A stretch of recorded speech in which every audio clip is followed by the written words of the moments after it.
अस्सलाम वालेकुम। हिन वीडियो में असां डिस्कस कंदासीं त यूनाइटेड नेशंस छा आहे, कीअं फॉर्म थी, छा जो बैकग्राउंड आहे, यूनाइटेड नेशन जूं कहिड़ियूं कहिड़ियूं ऑर्गन्स आहिनि। यूनाइटेड नेशन जूं इहे 6 ऑर्गन्स खे प्रिंसिपल ऑर्गन्स सॾियो वेंदो आहे ऐं इन खां अलावा सब्सिडरी ऑर्गन्स भी यूनाइटेड नेशन जूं हूंदियूं आहिनि। पर असां इन वीडियो में अॼु सिर्फ़ु प्रिंसिपल ऑर्गन्स ई पढ़ंदासीं, इन्हनि खे डिस्कस कंदासीं। ऐं इन वीडियो में असां सम्झंदासीं त इन्हनि ऑर्गन्स जा कहिड़ा कहिड़ा फंक्शन्स आहिनि ऐं इन्हनि जा केतिरा मेंबर्स हूंदा आहिनि, इन्हनि जो वोटिंग प्रोसीजर छा आहे, इहे सभु ॻाल्हियूं असां हिन वीडियो में अॼु हींअर डिस्कस कंदासीं। अचो त शुरू करियूं। सभ खां पहिरियां ॾिसंदासीं हिस्ट्री ऑफ यूनाइटेड नेशन। त यूनाइटेड नेशन खां पहिरियां इन जो हिकिड़ो प्रेडिसेसर यानी सक्सेसर हुयो जेका बॉडी यूनाइटेड नेशन वांगुरु परफॉर्म कंदी हुई। उन जो नालो हुयो लीग ऑफ नेशंस। ऐं इहा लीग ऑफ नेशंस वारी बॉडी वर्ल्ड वार 1 खां पोइ ठही हुई, छो त काफ़ी सिचुएशन सॼी दुनिया में ख़राब थी चुकी हुई ऐं मुख़्तलिफ़ क़ौमूं हिक ॿिए सां जंग में मसरूफ़ हुयूं। उन जे करे इन लीग ऑफ नेशंस खे ठहिणो पियो हुयो। असल में इन लीग ऑफ नेशंस जा पहिरियां 51 स्टेट मेंबर हुया। पहिरीं 50 हुया प्लस में हिकिड़ो जंहिंखे पोलैंड सॾियो वेंदो आहे। पोलैंड जो सभिनि खां आख़िर में उन जॉइन कयो लीग ऑफ नेशंस खे। पर असल में इन्हनि 51 मेंबरनि सैन फ्रांसिस्को में 26 जून 1945 में हिकिड़े चार्टर खे साइन कयो हुयो, यानी हिकिड़े डॉक्यूमेंट खे फॉर्म कयो हुयो। अहिड़ो डॉक्यूमेंट जेको 51 मेंबरनि खां साइन थी सैन फ्रांसिस्को में उते फॉर्म कयो वियो। इन जो मतिलबु जेकॾहिं यूनाइटेड नेशन खे असां इंडिविजुअली ॾिसूं था त असांखे ख़बर मिले थी यूनाइटेड नेशन असल में 24 अक्टूबर 1945 ते फॉर्म थी हुई। इन जो मतिलबु त चार्टर त जून में ई साइन थियो हुयो।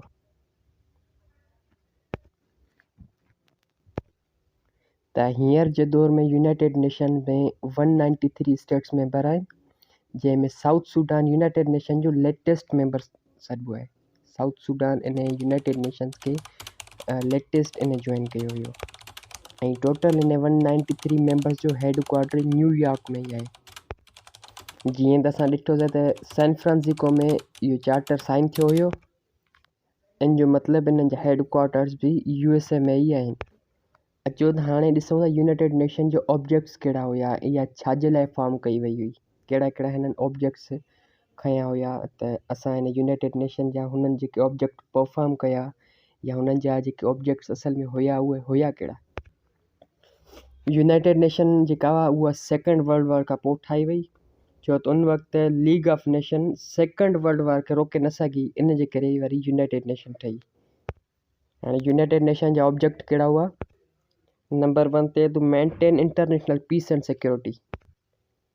नंबर 2 ते to develop friendly relation among the nation on the basis of equality. Third number ते to foster world wide cooperation, जंहिंमें उन्हनि खे इकोनॉमिक सोशल ऐं कल्चरल ह्यूमैनिटेरियन प्रॉब्लम खे सॉल्व करणो हूंदो आहे। चौथे नंबर ते हुयो फंडामेंटल फ्रीडम्स खे प्रमोट करणु, ह्यूमन राइट्स खे प्रोटेक्ट करणु for the people of world. Number 5 ते हिन जो ऑब्जेक्ट हो to save the succeeding generation from the scourge of war, यानी जेका ईंदड़ जनरेशन आहे, जेका ईंदड़ नसुल आहे, उन्हनि खे वार मां बचाइण जे लाइ इन यूनाइटेड नेशंस खे ठाहियो वियो। असांखे ख़बर आहे त अॼु ताईं टोटल 2 वर्ल्ड वार्स लॻी चुकियूं आहिनि ऐं यूनाइटेड नेशन खे ओवरऑल ॾिसूं त इन जा ऑब्जेक्ट्स इहे ई आहिनि त यूनाइटेड नेशन दुनिया खे इंश्योर थी करे त हू इंटरनेशनल पीस एंड सिक्योरिटी खे मेंटेन रखंदी ऐं फ्यूचर में अहिड़ी का बि जंगी सूरत हाल पैदा न कंदी। ऐं इहो सभु तॾहिं ई मुमकिन आहे जॾहिं यूनाइटेड नेशन पंहिंजे ऑब्जेक्ट्स ते मुकमल इन्फोर्स कराईंदी। फ्रेंडली रिलेशन्स, कोऑपरेशन्स ऐं ह्यूमन राइट्स खे प्रोटेक्ट करण सां इहा जंगी सूरत हाल वग़ैरह पैदा न थींदी। हाणे ॾिसूं था त यूनाइटेड नेशंस जूं जेके ऑफिशियल लैंग्वेजिस आहिनि इहे कहिड़ियूं कहिड़ियूं आहिनि। ऑफिशियल लैंग्वेजिस में यूनाइटेड नेशन जी टोटल 6 लैंग्वेजिस अची वञनि थियूं, जेको पहिरें नंबर ते Spanish, Chinese, Russian, English, Arabic ऐं फ्रेंच। छो त सॼी दुनिया में इहे लैंग्वेज तमामु घणियूं ॻाल्हायूं वञनि थियूं, इन्हनि जे करे इन्हनि खे ऑफिशियल लैंग्वेज जो दर्जो ॾिनो वियो। इन ऑफिशियल लैंग्वेज खे यादि करण जो तमामु सवलो तरीक़ो आहे जो तव्हां इन हिकिड़ी लैंग्वेज जो पहिरियों जेको स्टार्टिंग वर्ड आहे तव्हां इहो खणो ऐं हिननि में हिकिड़ो वर्ड ठाहियो, जेको वर्ड ठहंदो SCREAF, स्क्रीफ। इहो तव्हांखे यादि करण में सवलो लॻंदो। अच्छा, हाणे प्रिंसिपल ऑर्गन्स पढ़ूं था। यूनाइटेड नेशन जा प्रिंसिपल ऑर्गन्स कहिड़ा कहिड़ा आहिनि।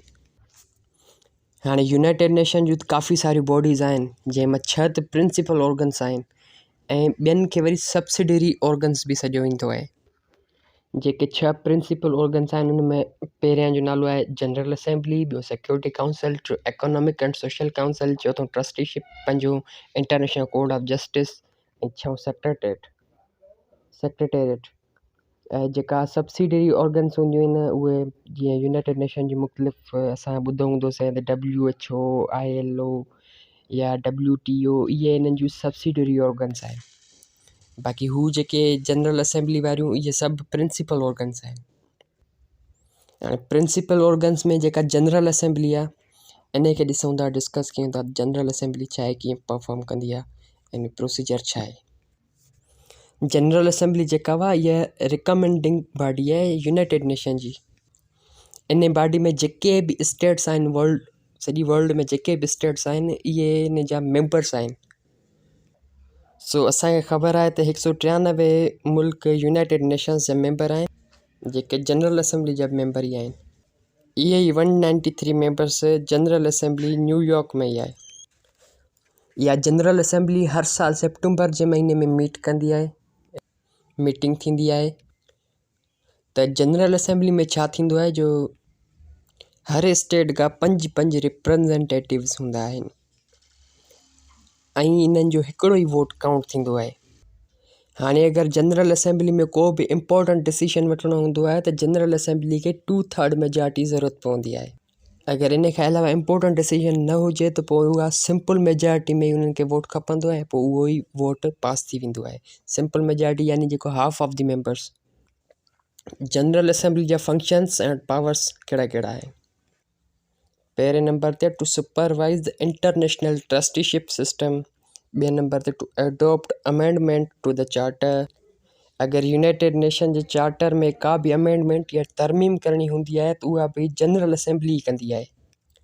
ऐं ॿियूं जेके जनरल असेंबली खां अलावा जेके 5 ॿियूं जेके ऑर्गन्स आहिनि, उन्हनि जा जेके मेंबर्स आहिनि, उहे बि जनरल असेंबली बाय वोटिंग जे ज़रिए इलेक्ट कंदी आहे। ऐं जनरल असेंबली जो सेक्रेटरी जनरल बि जनरल असेंबली इलेक्ट कंदी आहे ऐं इंटरनेशनल कन्वेंशन्स बि जनरल असेंबली एडॉप्ट कंदी आहे। इहो थी वियो जनरल असेंबली। हाणे था पढ़ूं सिक्योरिटी काउंसिल। सिक्योरिटी काउंसिल छा आहे। सिक्योरिटी काउंसिल में टोटल 15 मेंबर्स हूंदा आहिनि, जंहिंमां 5 मेंबर्स परमानेंट हूंदा आहिनि ऐं 10 नॉन परमानेंट। इहे जेके 10 नॉन परमानेंट मेंबर्स हूंदा आहिनि, इन्हनि खे बि जनरल असेंबली इलेक्ट कंदी आहे, जेके 2 सालनि जे लाइ इलेक्ट कया वेंदा आहिनि। ऐं जेके परमानेंट मेंबर्स आहिनि उहे for ever part of the UN हूंदा आहिनि, यानी उहे कॾहिं बि जुदा या ख़तमु न थींदा आहिनि। ऐं 5 परमानेंट मुल्क में इहे 5 मुल्क अची वञनि था: चाइना, फ्रांस, रशिया, UK ऐं USA। इहे 5 ई परमानेंट मेंबर्स आहिनि सिक्योरिटी काउंसिल जा। सिक्योरिटी काउंसिल जो असल पर्पज़ ई पीस एंड सिक्योरिटी खे मेंटेन करणु हूंदो आहे, जेको हुन जो असल मक़सदु आहे। ऐं इहा सिक्योरिटी काउंसिल बि न्यूयॉर्क में लोकेटेड आहे। सिक्योरिटी काउंसिल वटि वीटो पावर बि हूंदो आहे। जेके परमानेंट मेंबर्स आहिनि उन्हनि जो वीटो पावर सॼो वेंदो आहे, त उहो ई उन्हनि वटि ई वीटो पावर्स हूंदो आहे। अगरि को बि इम्पोर्टेंट डिसीजन वरितो वञे थो जनरल असेंबली में, त वीटो पावर्स जा जेके 5 मुल्क आहिनि, उन्हनि मां को बि अगरि हिकिड़ो मुल्क नेगेटिव में वोट ॾींदो त उहो डिसीजन उते ई उते ड्रॉप कयो वेंदो। इन खे चइबो आहे वीटो पावर। तॾहिं ई चयो वेंदो आहे त परमानेंट मेंबर वटि वीटो पावर आहे। हाणे ॾिसूं था इकोनॉमिक एंड सोशल काउंसिल छा आहे। इन काउंसिल में 54 मेंबर्स हूंदा आहिनि ऐं इहे बि जनरल असेंबली मां ई इलेक्ट कया वेंदा आहिनि। इन्हनि मेंबरनि जो टर्म बि 3 इयर्स हूंदो आहे ऐं इहे बि न्यूयॉर्क में लोकेटेड आहे। ऐं इन काउंसिल जो ऑब्जेक्ट बि इकोनॉमी खे ई प्रमोट करणु आहे, कल्चर खे प्रमोट या maintain international peace and security. सिर्फ़ु इहो ई कमु आहे, हिन जो ऑब्जेक्ट इहो ई आहे।